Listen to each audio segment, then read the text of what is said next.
Thank you very much, Chris. Thank you, Rod, and thank you, LCA, to have the opportunity to present on this platform. Is pretty awesome. I hope you can all see my screen. You must just, yeah, on my side I can see. I hope it's good with everybody else.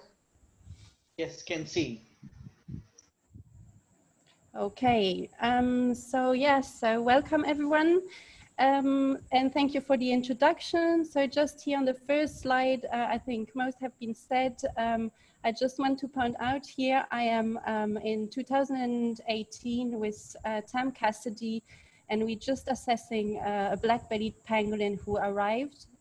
So doing the first assessment, and here is Tam having the quite challenging task and getting information of why the pangolin and what happened and from which location it came from the Bak-Aka, who are an indigenous community we are working with. So just for the location where we based in the Central African Republic in the southwest tip between Cameroon and Congo Brazzaville. It's called the Sangha Protected Area. It is co-managed with the Ministry of Environment, so the Central African government, together with the WWF. It has several levels of protection. You see here the Sangha National Park and the Ndoki Park, which are sectors where there's no hunting allowed, only like ecotourism and research is allowed with buffer zone. And then the green, the lighter green area, traditional hunting is allowed. We are situated 10 kilometers of the biggest city called Bayanga, here on the Sangha Lodge ground, the beautiful Sangha Lodge. It's very, very remote in tropical forest, and we have a little hut behind here, the Sangha Lodge. Just to mention also, there's the protected area is together with the Cameroon Lobeki Park and the Congo Nubalian Ndoki Park since 2012 are registered as a UNESCO World Heritage. So yes, in terms of pangolins, so pangolins are mammals. They sadly now the most trafficked mammals in the world, are renowned for that. In Central African Republic, we have all 4 African species. So in the world, there are 8 species, 4 Asian and 4 African.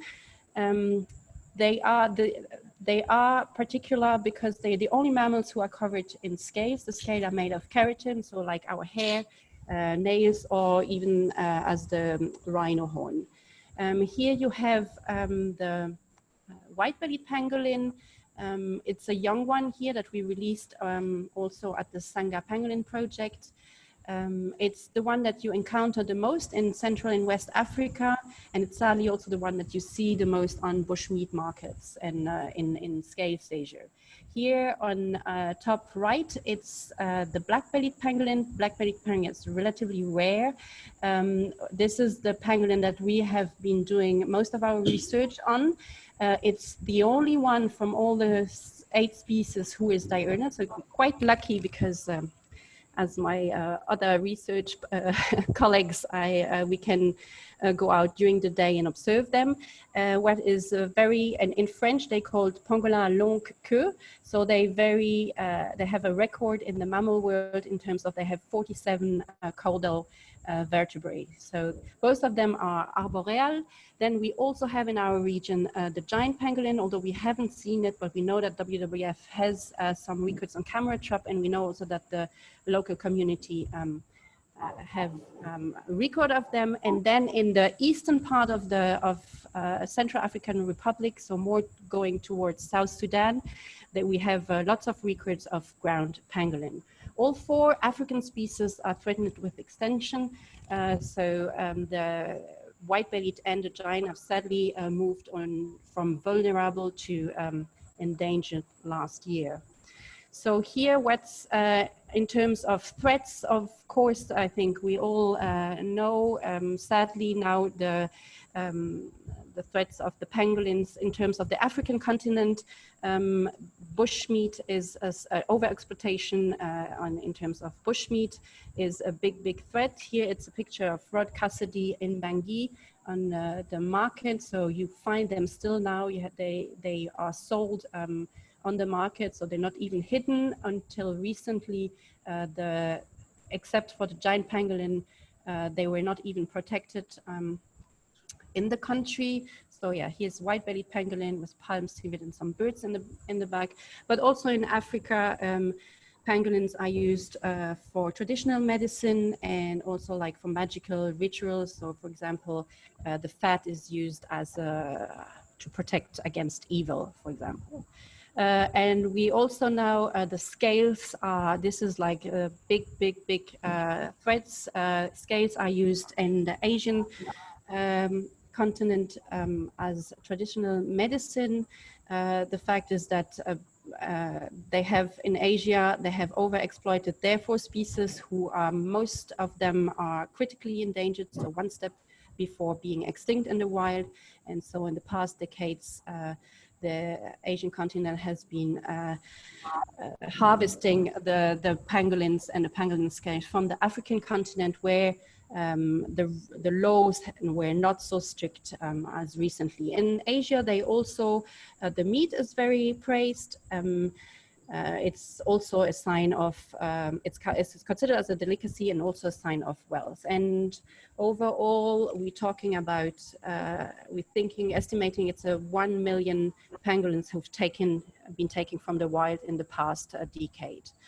In terms of the Central African Republic, we have a law protecting some of the species, so from some of wildlife species, but it's dated from 1984, so quite old, and it's only protecting the giant pangolin. This law is in revision since 2012, and there's a lot of back and forwards, and it's very difficult to get any information.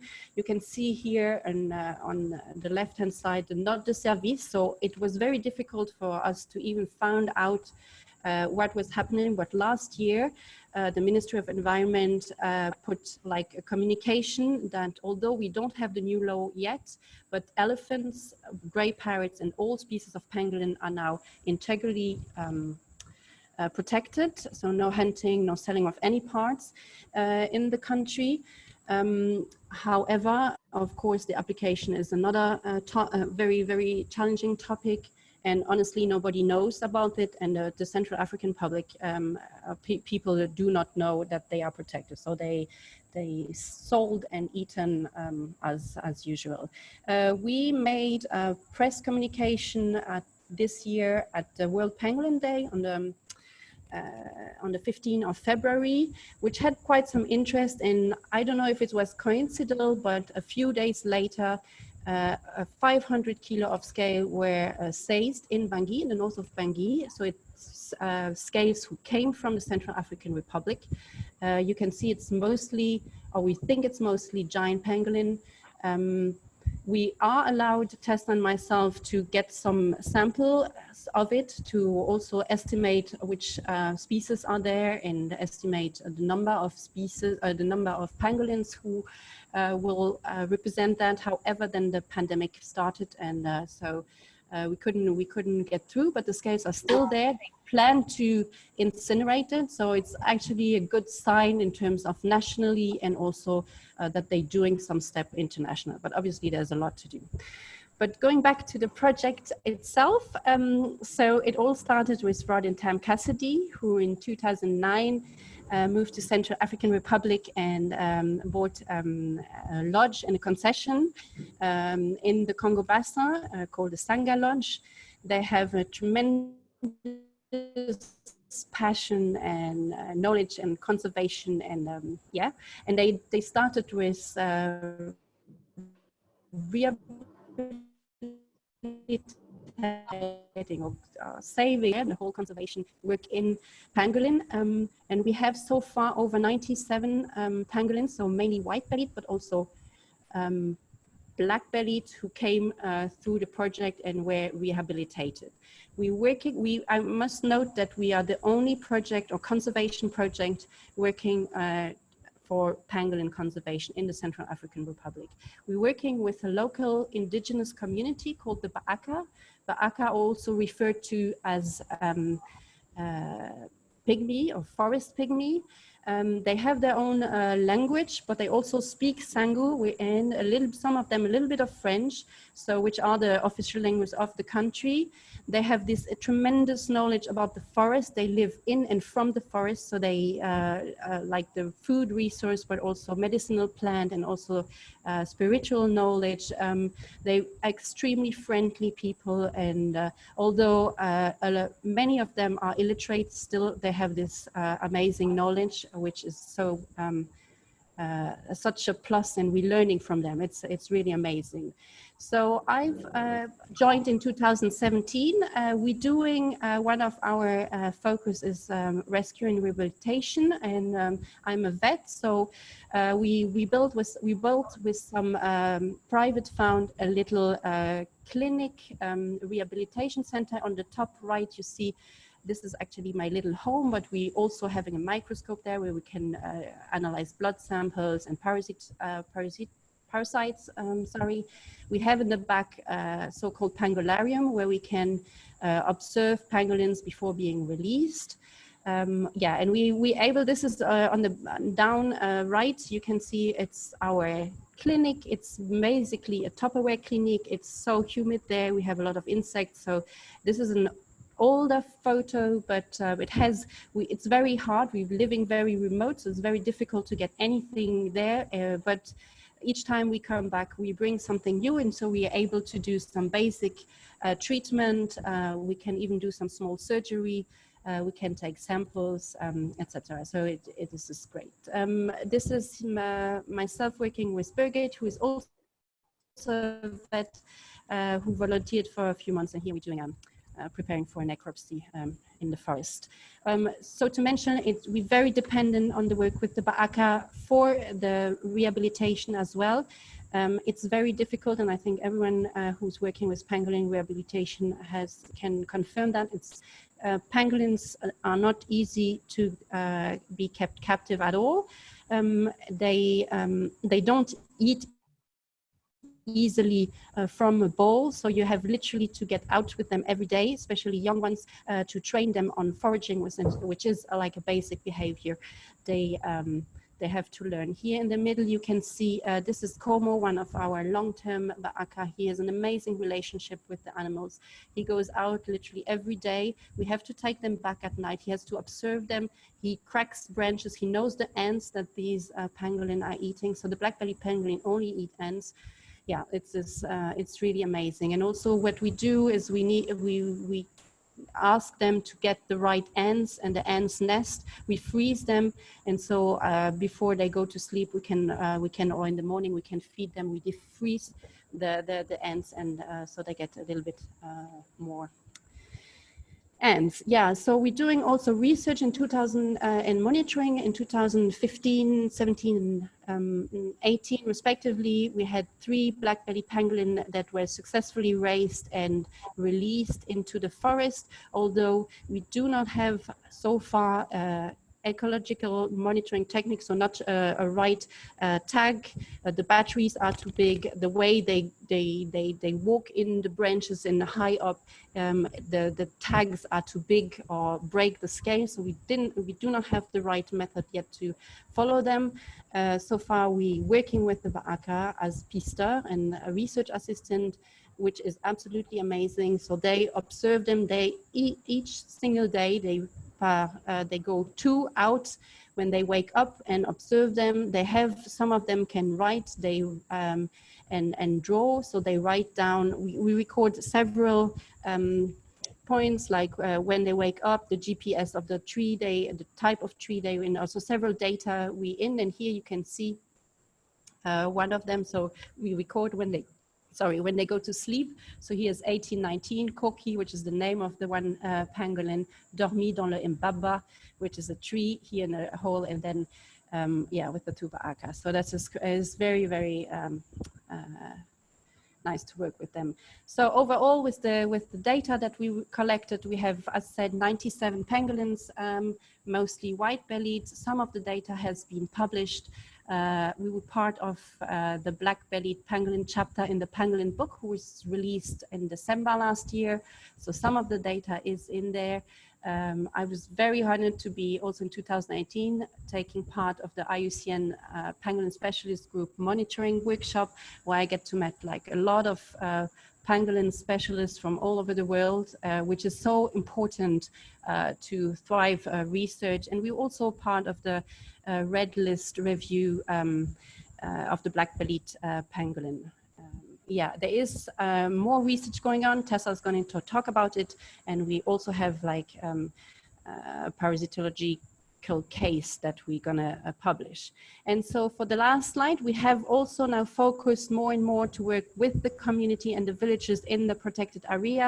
We started last year to, or even before, to do radios interview on the local radio, which is the Elephant Radio Njoku, Elephant Radio.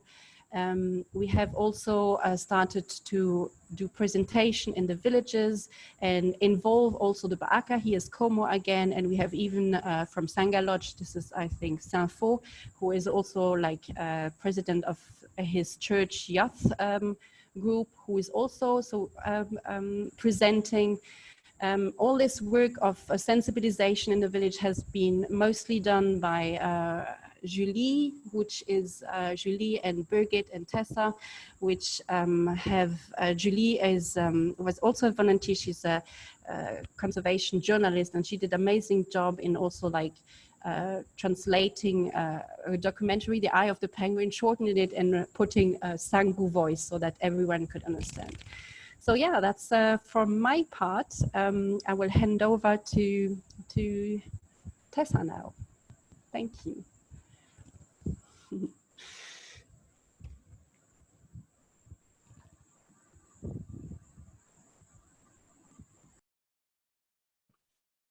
Hi, everyone. And Maya, if you could just wave to say that you can hear me, because I'm looking at your face. Okay, great. Thanks for the handover, and hello to everyone. I'll jump right in. Just a brief note about me is, as Chris has already mentioned, conservation researcher focused on wildlife trade. And I was actually launched into the world of pangolin conservation through a research project I conducted during my master's degree. And on the left is a photo of me in front of a poster presenting our work on pangolin scale frequency, which means that we calculated the number of scales on all 8 species of pangolin and used that to develop a method to try and estimate the total number of individuals found in those massive scale seizures you read about in the news. So after I finished my degree, I was on the lookout for pangolin projects on the ground, focusing on African species in Central Africa, and SPP stood out to me particularly for its work with the Baaka.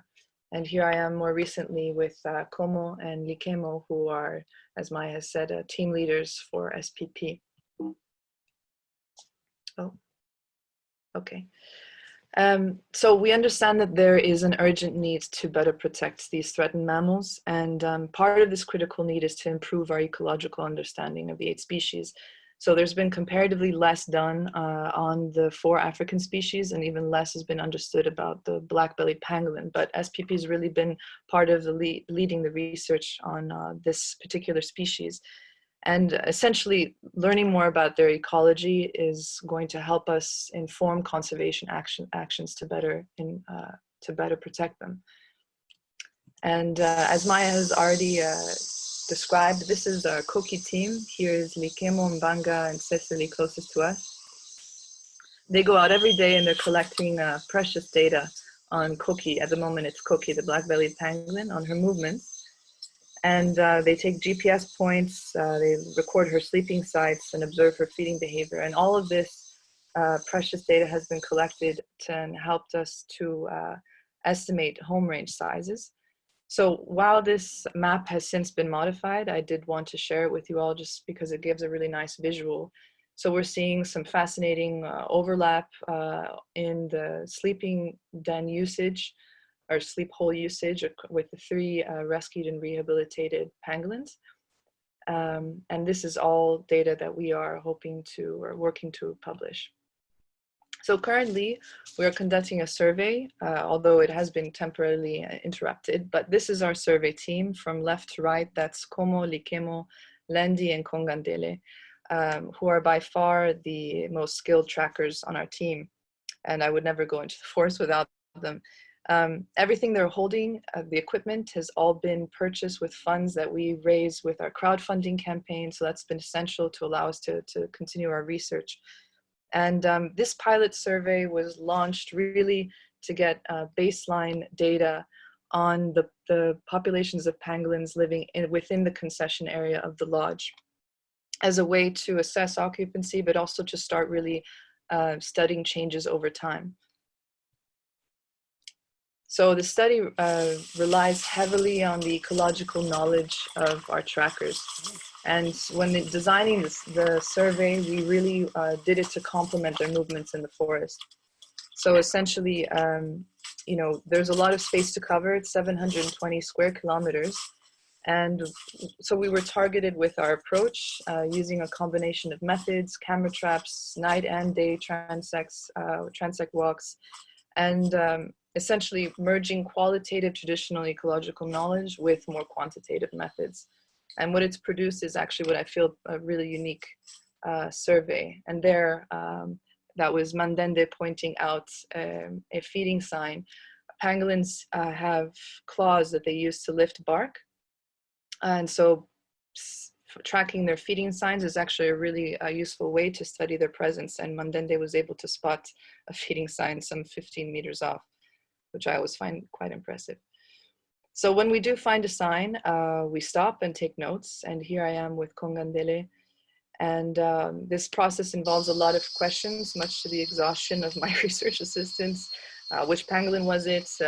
What's the name of the tree? Is it a fresh sign? How fresh? Is it old? How old? And all of this has been a very learning process for me, but also for the research assistants, for the BACA to understand more about data collection and the scientific methodology that we're using. And while Maya and I may not be in sight, we are able to enjoy the fruits of our efforts, thanks to Tam, who is currently at the lodge, as well as Pedro, who is a guide there. And they've collected the first images, so we're excited to show you 5 white-bellied pangolins caught on our cameras.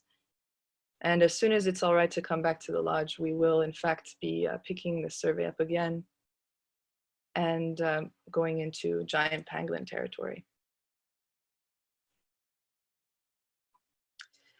So while Maya's already given you highlighted the issue of the scale trade, I do want to revisit this briefly for a moment.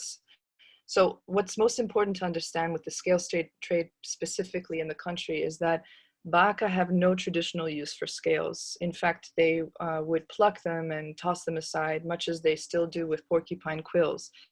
And there's no evidence that we know of any traditional use of scales by any ethnic groups in the country. And yet, where are the scales going?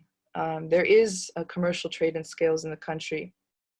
And this is the result of demand coming from the outside. And while there haven't been any formal studies on this yet, conversations with rangers, with our Baka trackers, and with other hunters, and also from information we've gleaned from NGO partners, tell us that traders mainly from Cameroon are coming in and paying local hunters to go and hunt pangolin scales, bring them back pangolin scales. So what has until now been traditional hunting, opportunistic hunting of pangolins for their meat, has now turned into hunters going out and targeting pangolins specifically for their scales. And we've seen an increase in the presence then of this commercial trade in the country, and especially in this corner of the country because it is quite large.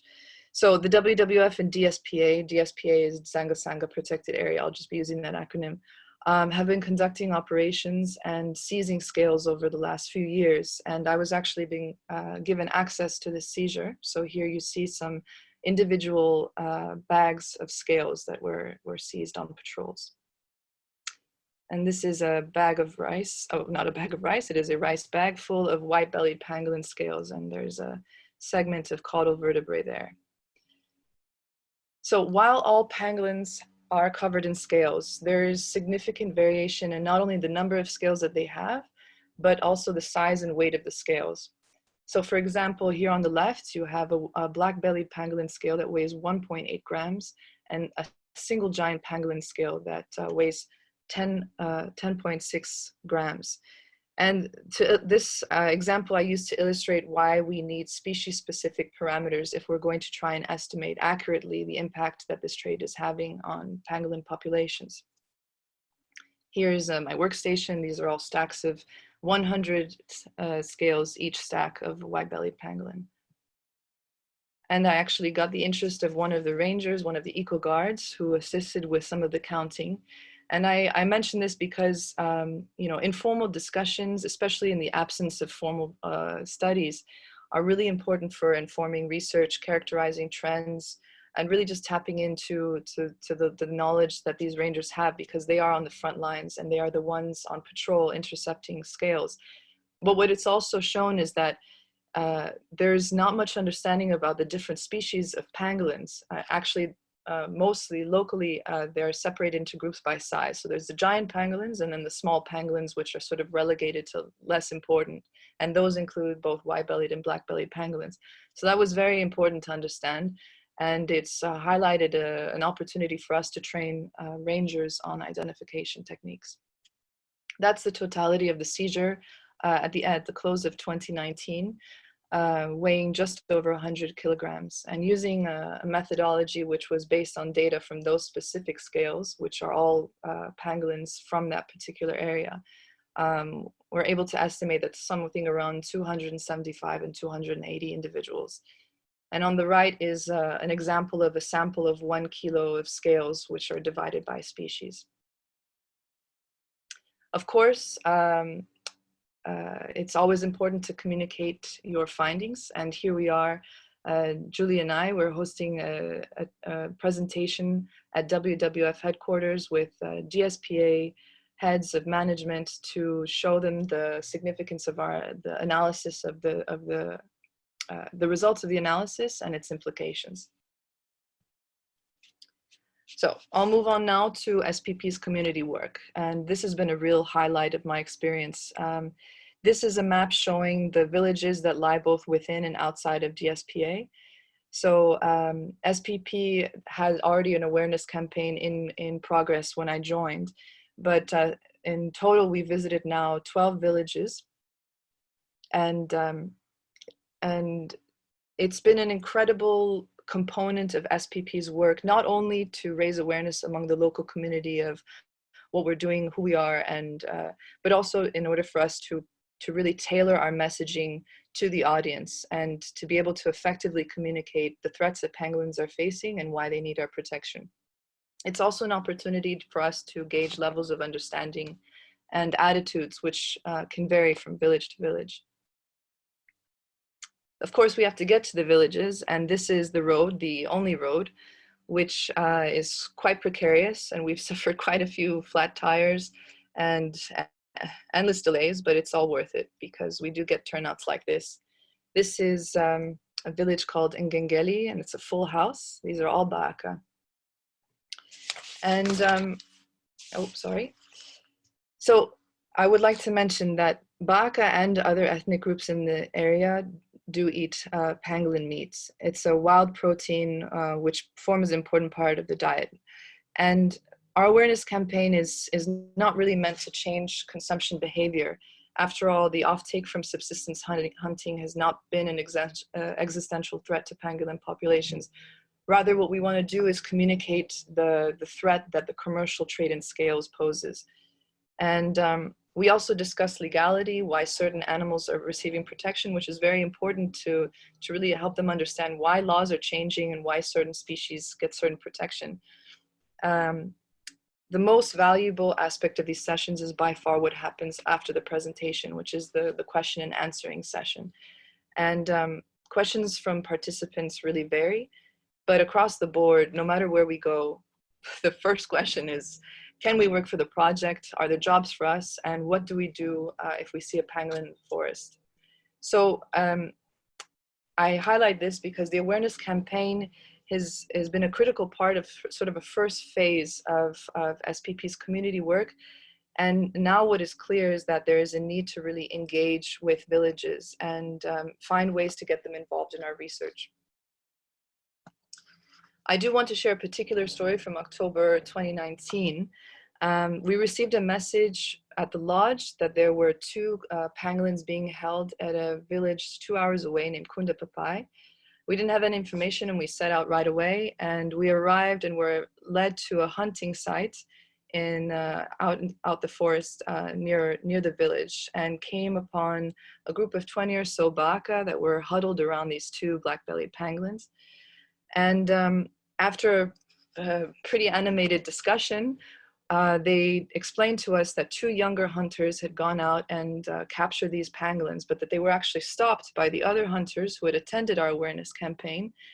And they wanted us to see that. They wanted to bring us there to show us that they were cooperating, and to say, look, you know, we could have killed them, but we didn't. And in this very visceral moment, the first thought that came to my mind was handing them an empty notebook. And I said, this is great, thank you so much. The next time you see a pangolin, just don't touch them, but write it down. And I didn't have much expectation, but it felt like in that moment an exchange needed to happen. So ultimately it left with smiles and handshakes. The pangolin on the left was released. We watched them release it. And the pangolin on the right, we brought with us to the clinic just to monitor, and were able to release it later that day. And what is clear, what was made clear with this particular interaction was that we do need to be proactive. While the scale trade may be comparatively smaller than neighboring countries, the presence of any illegal trade in scales poses a threat to pangolin populations, as it can only grow. And what we saw here was a willingness from hunters to cooperate with us, and an interest in our work. But how long can that last? You know, and if a trader is offering you a good sum of money for scales, which by the way had no value until now, until recently, and some hunters are even willing to risk it with rangers, then there has to be a counter offer. We can't expect this kind of cooperation to go out with some sort of an incentive in order to avoid their participation in the illegal trade. So we revisited the village a few weeks later. That's Armand, our interpreter in the middle, wearing the white shirt. And those guys sitting on that bench are some of the same feet that you saw in the image before. And we were blown away by what we saw. So the notebook that's on the table right there was almost half full of diligent notes taken on observations of pangolins in the neighboring forest. And they self-organized, they designated a note taker. And really this village has served as a pilot for what we would really like to develop a pangolin monitoring project. And here we are in January of last year, of this year, just a couple of months ago, which seemed like ages ago. But the notebook is now full and has been since replaced.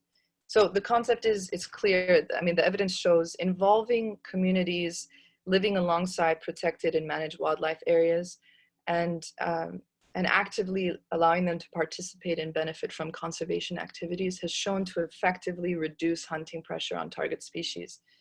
And what we would like to do is reduce hunting pressure on pangolins for the commercial scale trade by providing an alternative which encourages communities to value these animals beyond as a food source. And the objective is inclusion, participation, and fostering a sense of stewardship. Of course, there are challenges and limitations that we're working through. We want to do this right, but ours is really a proactive method. And our objective is to be inclusive, to tap into the knowledge of these traditional hunters. And, you know, because if we're going to compete with the scale trade, then people must be incentivized. I don't expect our project to eliminate pangolin meat consumption, but, you know, we're not law enforcement, and attaining zero offtake is sort of outside the scope of our work. But what we do hope for is to at least create a platform of participation, and to try and thwart the presence of the scale trade before it becomes a serious issue. And what we've seen is a great enthusiasm and response from some of the villages. And while this model may not work everywhere, We're hopeful that it is the start of a community Baka-led research project on pangolins in this area. So the Baka go into the forest every day, and there's a wealth of knowledge of information that they have, which given the right approach, we could access. And they participate in our, this way they participate in our pangolin monitoring efforts. We gain valuable ecological data, and they are rightfully a part of SPP's research activities, and becoming sort of community scientists, so to speak. So we only have to gain from working with the Baka people. Already with our trackers, we show that we have such a wealth of knowledge that we can gain. And we're trying to seize the opportunity while they're still willing to share this incredible knowledge of the forest, their home, and its inhabitants. I just wanted to end the last two slides. This is our social media. It will obviously be recorded so you can visit, but if you'd like to follow more pangolin content. And just a final slide with some resources and references for anyone who wants to learn more about pangolin scale trafficking in general, but also ecology and community-led strategies.